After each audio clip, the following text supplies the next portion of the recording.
आजकल यूपी की हर गली चौराहे पर एक नाम जोरों शोरों से चर्चाओं में बना हुआ है। वो कोई और नहीं बल्कि शंकराचार्य स्वामी अभिमुक्तेश्वरानंद सरस्वती हैं।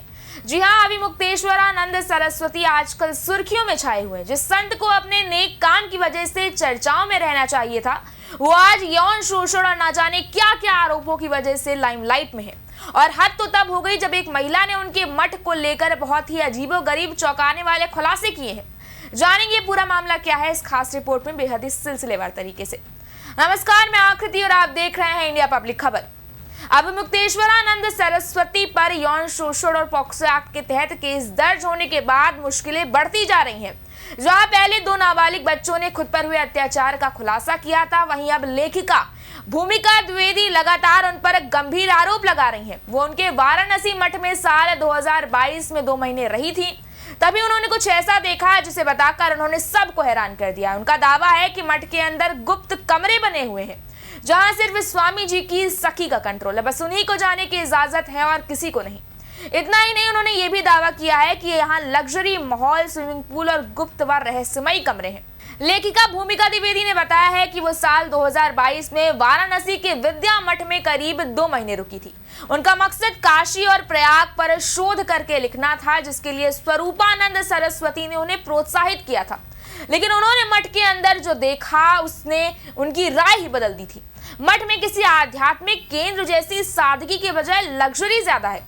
वहां एसी, एलईडी टीवी और महंगे कालीनों से सजा हुआ लग्जरी माहौल है।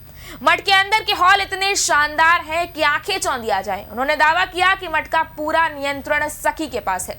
उन्होंने दावा किया कि वहां उन्हें एक महिला मिली। उसने खुद दावा किया कि वो ही स्वामी जी की सखी है। वो वहां सर्वे सर्वा की तरह रहती है। मठ के भीतर कुछ ऐसे हिस्से और कमरे ऐसे हैं जहां किसी को जाने की इजाजत नहीं है। इन्हें दीदी लोगों का क्षेत्र कहा जाता है। वहां लिफ्ट से जाने का रास्ता है और आम लोगों की एंट्री पूरी तरह बैन है। इतना ही नहीं, मठ में कमरों के अलावा एक गुप्त दरवाजा भी है।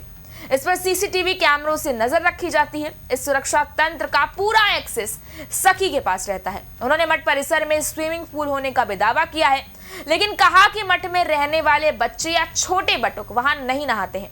उन्होंने कहा कि मठों में आमतौर पर सुबह 4 बजे उठने की परंपरा होती है, मगर शंकराचार्य के मठ में लोग अपनी मर्जी से उठते हैं और उन्हें कोई सख्त धार्मिक दिनचर्या नहीं दिखी।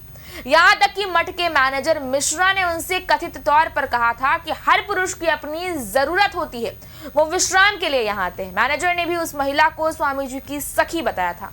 बताते चले कि कुछ मीडिया रिपोर्ट्स के अनुसार भूमिका ने यह भी दावा किया है कि स्वामी स्वरूपानंद सरस्वती के कमरे में कोई भी जा सकता था।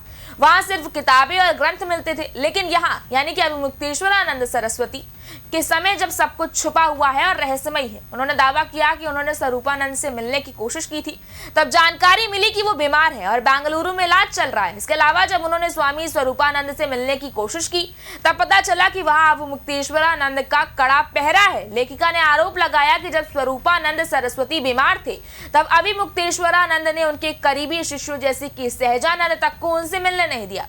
उनका कहना था कि जब गद्दी वाले नहीं मिल पाए तो मैं तो बहुत दूर हूं। उनका कहना है कि वो किसी दबाव में नहीं है और जो कुछ भी उन्होंने अपनी आंखों से देखा वही बता रही हैं। उन्होंने सखी के साथ कई तस्वीरें होने का भी दावा किया। खैर, अब लेखक भूमिका के इन दावों में कितनी सच्चाई है ये तो जांच के बाद ही पता चलेगा। लेकिन फिलहाल इतना तो तय है कि धर्म के मंच पर उठे इस विवाद ने आस्था, मर्यादा और कानून तीनों को कटघरे में लाकर खड़ा कर दिया है। एक तरफ आरोप है, दूसरी तरफ सफाई और बीच में कई ऐसे सवाल हैं जिनका जवाब ये देश जानना चाहता है। इस बारे में आपकी क्या राय है, आप हमें कमेंट सेक्शन में जरूर बताएं। इस वीडियो को लाइक करें, शेयर करें, चैनल को सब्सक्राइब करें। शुक्रिया।